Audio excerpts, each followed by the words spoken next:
So that scathing new report on the government's flagship benefit scheme says it's failed to deliver value for money and caused unnecessary hardship for many people. The National Audit Office says universal credit is too costly, but it is too late to do anything about it. Let's talk to Greg Beals, Director of Campaigns at the housing and homelessness charity Shelter. Good morning. Good morning. Nice to see you. Do you think universal credit is having a direct impact? Oh, it's definitely having a direct impact. I mean, we really see it in two ways. First of all, it's just the amount of money that's actually getting through to people at the front line is not enough. And then the second problem are these delays in the system.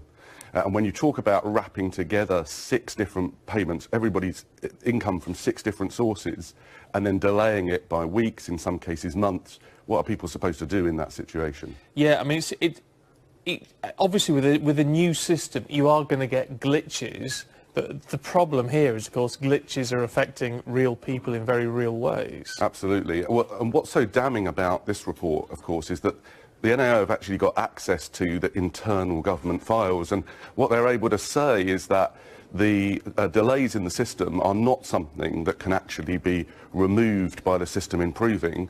Actually, the delays to payments are hardwired into the system. So the very thing that we've put in place, the welfare system that's supposed to help people getting into trouble, is actually working as an engine to push people into crisis. But I mean, the argument from the government is it's also an engine that is meant to push people into work, and they say that is happening. Well, and the NAO, which is, of course, the government's own financial watchdog, has said in this report that there's no evidence that it's going to improve the movement of people into work, and that the system's going to end up costing more money than it saved. So it really is a very damning account, this, for the government's flagship welfare reform. I mean, what sort of difference have you seen at Shelter? I mean, is there a sort of tangible sort of figure that you can put on how many people are being adversely affected that you've seen? Yeah, so we're only in the early stages of the rollout, so only about 10% of people have moved on to the benefit, but we have seen certainly more than 100 cases of people being pushed into actual homelessness, so having to make homelessness applications because of the way the system's currently working. I mean, if the system rolls out as it is now across the country, we expect that to be in many thousands. Yeah, right. Understand. I mean, with those sort of figures, I mean, no one is saying, and no one would surely would dream of saying that is in any way the intention of these changes. So with that sort of data, you've got to be able to go to government, haven't you, and say, this needs to be altered, tweaked. I mean, the government says it's taking a listen and learn approach to the rollout of this.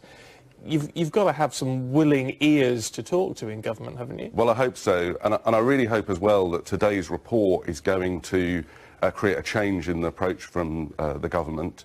I mean, charities like mine, people working on the front line, have been saying for some time that these are real problems affecting real people. I think the depressing thing about today's report, if you like, is that the NAO clearly would like to say that the government should roll back the scheme and go back to some of the old system, and they say that's just not practical. So it really is now a question of trying to make this system as least damaging as possible. But I mean, ultimately, don't forget the government and ministers are denying this, and they say, despite what the National Audit Office is saying, that they will pull in £34 billion in 10 years. That's how much money they'll save. Now, that is if that happens, that's money that can be used to, you know, amongst other things, hopefully help alleviate some of the problems that you deal with. Yeah, well, we should take seriously what the government say, but I think, remember, that the NAO here have had access to internal government documents. So, for example, this NAO report is the first time we know that the department's own documents say that they recognise 40% of recipients are in financial hardship. So there are certainly, the NAO has uncovered here evidence from the department that certainly the government's so far not made public. OK, Greg, good to talk to you. Thank you very much indeed. We'll be discussing this, of course, throughout the course of the day here on Sky News, so we keep up to date with all the perspectives on this.